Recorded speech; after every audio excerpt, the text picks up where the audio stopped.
Hi, I'm Steve from the Thrillseekers, and I'm here in France to play Flower of Love.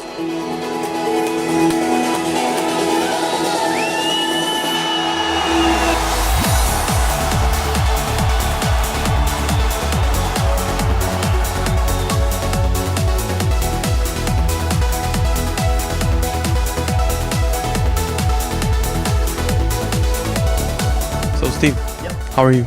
I'm really good, yeah. Pretty excited for tonight. Having played in many parts around the world, this is my first time in France, so yeah, looking forward to doing something new. I asked you before, like, how come this is your first time in France, but it's because you haven't been booked before. Yeah, that's right. I think it's pretty well known within the trance community that trance isn't such a popular genre here in France. I don't know why, but Fairy Tale is doing his best to try and change that, so good for him. Yeah, he's bringing it back, or he's making it happen here, I guess. You'll be playing a DJ set. How do you yourself see the main differences between a live performance and a DJ set?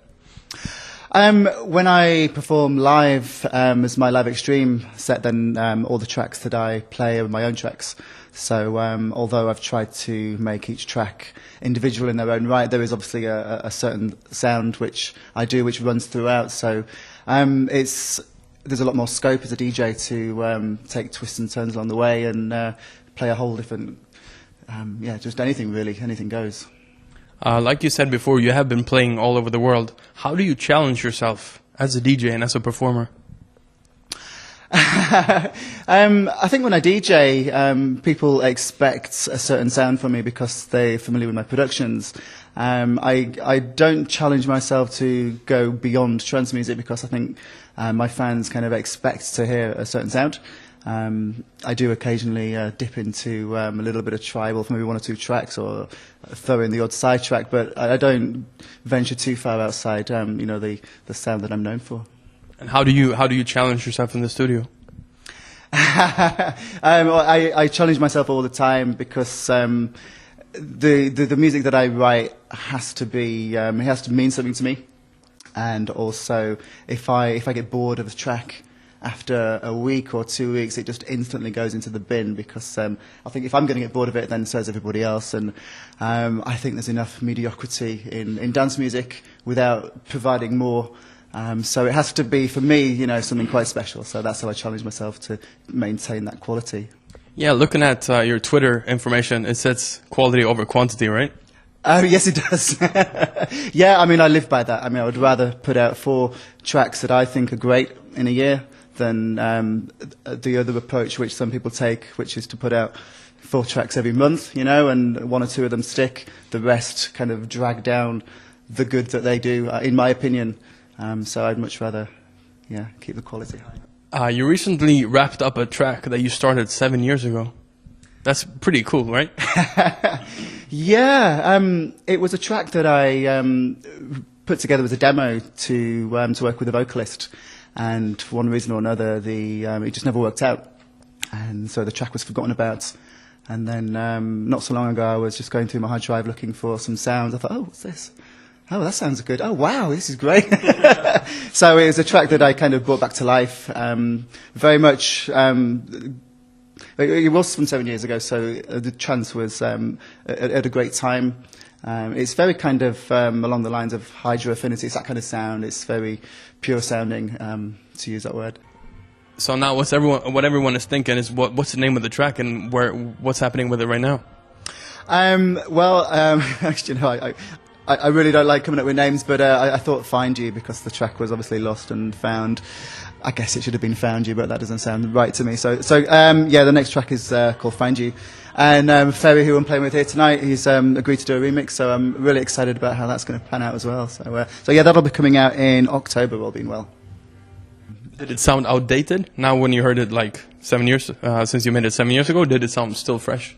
No, a good melody is always a good melody, whether it's written today or 1,000 years ago. It doesn't matter. So I spent a week kind of bringing it up to speed and changing sounds and putting some little vocals in there, which which just seems to work really well. But again, a good track will always be a good track, regardless of its age, I think. Now, speaking of good tracks, regardless of their age, what do you think the fact that your first release, Synaesthesia, was such a successful track, what do you think that has meant to you, not only in tracks as sales, but more like as a person, like pressure-wise? Do you think it created something early on? It certainly started things on the right foot for me, and it's always been a love-hate track.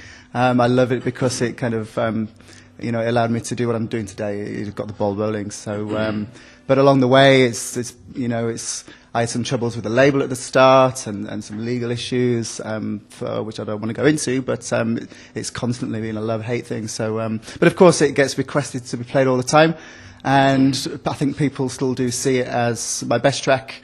I'm not convinced of that myself, but that's how people seem to view it, which. Yeah, it's a bit of a curse. It is a legendary track, though. But I know there's... Obviously, that track means a lot to you. But I know there's another track that means even more to you. This Is All We Have, right? Yeah. Yes, my dad passed away at the start of the year, and it's just the most terrible time. And being a musician, then, of course, I express my emotions through music. And all my family were kind of, in bits, and I just couldn't seem to get it out. So I thought, well, I know what I need to do. I need to sit down at the piano and make a piece of music. And I just cried and played and cried, and it just came together. And it's one of those tracks that just kind of wrote itself, really. So it started out as I wanted to write a track which kind of let my emotions out, and a track that I wanted to play at my dad's funeral. So it was just a piano piece, and then realising that it could possibly translate into a club track, just spent a couple of weeks trying to do that, and that's what it became. This Is All We Have. So the track I actually wrote at the start of the year when my dad passed away, and it started as a slow piano piece which I wrote for his funeral. And having poured so much emotion into this, I thought it could work out well as a trance track. So if I play you the piano as the track started, I'll play it from somewhere in the breakdown. It's obviously a lot faster in the trance mix. It's at 138 BPM. I think it was like half that or something when I first did this. So the piano is coming from Contacts and sounds like this.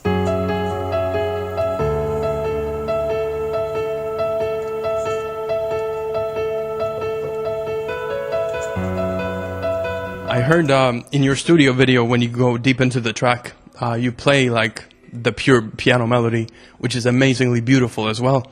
I read somewhere that you might even release that as a piano version, right? Yeah, it's again, it means a lot to me, that track. So it may end up on my album if we get to that stage. If not, then perhaps it'll be released as part of something. It'd be a shame not to put it out, I think, in one way or another. So what was it like to hear the remixes of This Is All We Have from Andy Moore and Reorder? It was really exciting to get them in, although it's always a little bit nerve-wracking because you don't know what to expect. But with someone like Andy, completely trust everything that he does because he's such a talented musician. So yeah, I was blown away by his mix. And Reorder took the track and kind of put his slant on it. His mixes work really well in the club, so it's added a bit more energy and a bit of a twist. So yeah, very happy with the way they turned out. What kind of emotions do you have when you play the track in a club? This Is All We Have. I've actually only played it like 4 times, and I've tried not to get too caught up in it because I will just fall to bits, I think. So yeah, I try not to think too deeply into the meaning of the track. But for me, it is possibly my favourite track, just because it does mean so much. Yeah, like I said, it's very, very beautiful. Going back to one of your favorite topics, the album. How is it going right now? How is it coming along? It's been tricky for me because, like I say, I always want to put quality before quantity. So having to maintain a steady output to maintain the profile of what I'm doing, as well as keeping enough tracks back for the album, is very difficult for me to make enough music that I'm happy with. So I do have a lot of tracks for the album, most of which are finished, but a lot of them are kind of down-tempo tracks. So I'm just trying to balance that with some new club tracks, and then hopefully soon we'll be in a position to put it out. Like, why do you think the album has taken so long? Because Yeah, what's the balance between releasing singles and doing an album like that? I think what people tend to do is they kind of go off the scene and go away for a year and write an album, and then from that they'll release their tracks in quick succession. What I haven't been able to do is be happy after a year, and at the same time maintain a release of tracks to keep things moving. So yeah, it's been very difficult, I think, because I'm such a perfectionist. Yeah, you're your own hardest critic, right? I think so, yeah, which is a curse as well. But at the same time, I wouldn't have it any other way.